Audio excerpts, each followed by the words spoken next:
அனைவருக்கும் வணக்கம். நான் உங்கள் சாந்தி பேசுறேங்க. இன்றைய பதிவுல நாம என்ன பார்க்க போறோம் அப்படின்னா, இன்று குருவார பௌர்ணமி. இத குரு பூர்ணிமா அப்படின்னு சொல்லுவாங்க. சக்தி வாய்ந்த இந்த மந்திரத்தை 27 முறை சொன்னால் போதும் நீங்கள் கேட்ட வரம் கிடைக்கும்னு சொல்லியிருக்கேன். அப்படிப்பட்ட ஒரு சக்தி வாய்ந்த மந்திரத்தை தான் நம்ம அந்த பதிவுல பார்க்க போறோம். வாங்க வீடியோக்குள்ள போகலாம். இன்றைய தினம் அப்படின்னு பார்த்தீங்கன்னா, வியாழக்கிழமையோடு வரக்கூடிய பௌர்ணமிய குருவார பௌர்ணமி, குரு பூர்ணிமா அப்படின்னு சொல்லுவாங்க. இந்த குரு பூர்ணிமாவை யார் சொன்னது அப்படின்னா, முருகப்பெருமான் தான் அருணகிரிநாதருக்கு சொன்னதாக இன்றளவும் இந்த குரு பூர்ணிமா வழிபாடு அப்படிங்கிறது செய்யறாங்க. இந்த குரு பூர்ணிமா வழிபாடு அப்படிங்கிறது என்ன அப்படின்னா, நம்மளுக்கு குரு இருப்பாங்க இல்லைங்களா, நம்ம யாரையாவது ஒருத்தரை குருவா நம்ம ஏத்திருப்போம். நம்மளுடைய வாழ்க்கை நெறிகளை சொல்லிக் கொடுப்பவர்களாக இருக்கட்டும், இல்ல ஒரு கலை சொல்லிக் கொடுப்பவர்களாக இருக்கட்டும், இந்த மாதிரி இருக்கக்கூடியவர்களை நம்ம குருவாக நம்ம தேர்ந்தெடுத்து அவங்களை வழிபாடு செய்யக்கூடியதுதான் இந்த குரு பூர்ணிமா அப்படிங்கிறது. இன்றைக்கு யாரெல்லாம் நீங்க படிக்கக்கூடிய குழந்தைகள் அப்படின்னா, உங்களுக்கு சொல்லித்தரக்கூடிய டீச்சர்ஸுங்கெல்லாம் உங்களுக்கு குரு தான். நீங்க இப்போ ஒரு கலை கத்துக்கிட்டு இருக்கிறீங்க, உதாரணத்திற்கு பரதநாட்டியம், இப்ப நிறைய ஸ்போர்ட்ஸ் எல்லாம் இருக்குது, அதுல கத்து கொடுக்கக்கூடியவர்களும் உங்களுக்கு குரு தான். அவங்க கிட்ட நீங்க பக்கத்துல இருந்தீங்கன்னா நேர்லயே போய் அவங்களுக்கு நமஸ்காரம் பண்ணிட்டு அவங்க கிட்ட ஆசீர்வாதம் வாங்கிட்டு வருவது அப்படிங்கிறது சிறப்பான பலன்களை கொடுக்கும். ரொம்ப தொலைவுல இருக்கிறாங்க அப்படின்னா போன் மூலியமாவது குரு பூர்ணிமா அப்படின்னு சொல்லி அவங்களுக்கு வாழ்த்து சொல்லி அவங்க கிட்ட நீங்க ஆசீர்வாதம் போன்லயே நீங்க பெற்றுக்கொள்ளலாம். இதுவுமே ரொம்ப சிறப்பான பலன்களை கொடுக்கும். அதே மாதிரி வியாழக்கிழமை நம்ம குரு பகவானுக்குரிய நாள் இல்லைங்களா. அப்ப இந்த நாள்ல நம்மளுக்கு பௌர்ணமி வரக்கூடியது. சித்தர் வழிபாடும் ரொம்பவே சிறந்தது. சித்தர்களும் நாம நிறைய சித்தர்களை நம்மளுடைய குருவா நம்ம ஏத்துக்கிட்டு இருப்போம். இந்த அருணகிரிநாதரை மானசீக குருவாக ஏத்துக்கிட்டவர் தான் பாம்பன் சுவாமிகள். அப்ப பாம்பன் சுவாமிகள் முருகப்பெருமான் கிட்ட கேட்கிறாரு, அருணகிரிநாதரை நான் குருவா ஏத்துக்கிட்டு மானசீகமா நான் வழிபாடு செய்யணும், அதுக்கு ஒரு நாள் சொல்லுங்க அப்படிங்கிறப்பதான் இந்த குரு பூர்ணிமாவை அவர் சொல்லியிருக்காரு. அப்ப முருகப்பெருமானே சொன்ன இந்த ஒரு நாள்ல நாமளும் பார்த்தீங்கன்னா நம்மளுக்கு பல சித்தர்கள் தெரியும், நம்ம வழிபாடு செய்வோம். இப்ப பழனியில இருக்கக்கூடியவர் போகர் இல்லைங்களா, அந்த சித்தரை நம்ம வழிபாடு செய்யலாம். கனகப்பட்டி சித்தரை நம்ம வழிபாடு செய்யலாம். அருணகிரிநாதர், இப்போ வள்ளலார் வழிபாடு, ஏன்னா நம்ம இது குரு வழிபாடு அப்படிங்கறதுனால வள்ளலார் வழிபாடு, இது எல்லாமே ரொம்ப ரொம்ப சிறப்பு வாய்ந்தது. வாய்ப்பு இருக்கிறவங்க எல்லாரும் உங்க ஊர்ல ஏதாவது அருகில சித்தர் சந்நிதி இருக்குது அப்படின்னா அங்கு சென்று வழிபாடு செய்வது அப்படிங்கிறது உங்க வாழ்க்கையில பல முன்னேற்றங்களை உங்களுக்கு ஏற்படுத்தும். அதனாலதான் நான் இத தெளிவா சொல்றேன். இந்த குரு பூர்ணிமா வழிபாடு அப்படிங்கிறது வாழ்க்கையில நம்ம ஒரு முறையேனும் செய்யக்கூடியது. அதிலேயும் இந்த சித்தர் வழிபாடு அப்படிங்கிறது ரொம்ப ரொம்ப நம்ம சக்தி வாய்ந்தது அப்படின்னே நாம சொல்லலாம்.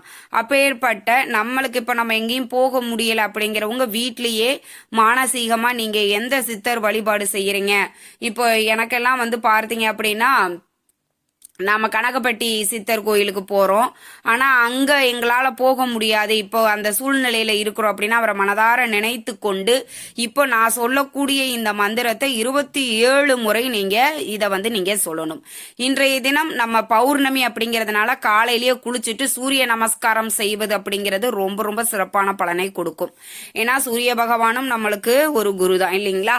அப்ப சூரிய நமஸ்காரம் பண்ணிட்டு அதுக்கு அடுத்தது பார்த்தீங்க அப்படின்னா மாலை 6 மணிக்கு மேல நீங்க உங்க வீட்லயே வழிபாடு செய்யலாம். அப்படி நீங்க வழிபாடு செய்யும் பொழுது சொல்லக்கூடிய ஒரு அரு மருந்துன்னே நம்ம சொல்லலாம். அப்பேற்பட்ட ஒரு சக்தி வாய்ந்த மந்திரத்தை தான் நம்ம பார்க்க போறோம். இந்த பௌர்ணமியில சொல்வது அப்படிங்கிறது ரொம்பவே சிறப்பு. மந்திரம் என்ன அப்படின்னா, அருட்பெரும் ஜோதி அருட்பெரும் ஜோதி தனிப்பெரும் கருணை அருட்பெரும் ஜோதி. இதை மட்டும் நீங்க 27 முறை சொல்ல வேண்டும். அருட்பெரும் ஜோதி அருட்பெரும் ஜோதி தனிப்பெரும் கருணை அருட்பெரும் ஜோதி. இதை மட்டும் நீங்க இந்த மந்திரத்தை 27 முறை சொல்லி உங்களுக்கு எந்த குரு எந்த சித்தர் பிடிக்குமோ அந்த சித்தரை மனதார நினைத்து கொண்டு இந்த மந்திரத்தை சொல்லுங்க. பாம்பன் சுவாமிகளை நினைச்சு சொல்லலாம், அருணகிரிநாதரை நினைத்து சொல்லலாம், வள்ளலாரை நினைத்து சொல்லலாம்.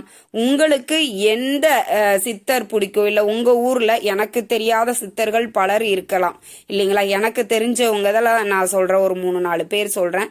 எனக்கு ரொம்ப நான் பழனி போனேன்னா போகர் சித்தரை நான் வழிபாடு செய்வேன், கனகப்பட்டி சித்தரை வழிபாடு செய்வேன், வள்ளலாரையும் நான் வழிபாடு செய்வேன். அதனால கண்டிப்பா நீங்க வந்து பார்த்தீங்கன்னா இன்றைய நாள்ல சித்தர் வழிபாடு செய்வது சிறப்பான பலனை கொடுக்கும். இந்த மந்திரத்தையும் 27 முறை சொல்லி வழிபாடு செய்யுங்க.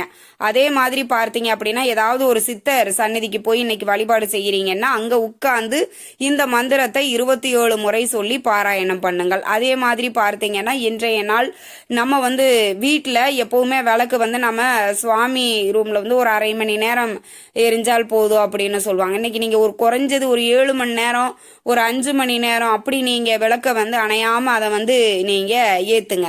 அதுவுமே வந்து உங்களுக்கு ரொம்ப ரொம்ப சிறப்பான பலனை வந்து கொடுக்கும். அதே மாதிரி பார்த்தீங்க அப்படின்னா இன்றைய தினம் நாம குரு பூர்ணிமா அப்படிங்கிறதுனால உங்களுக்கு எந்த சித்தர் பிடிக்கும் அந்த சித்தரினுடைய பெயரை 108 முறை எழுத வேண்டும்.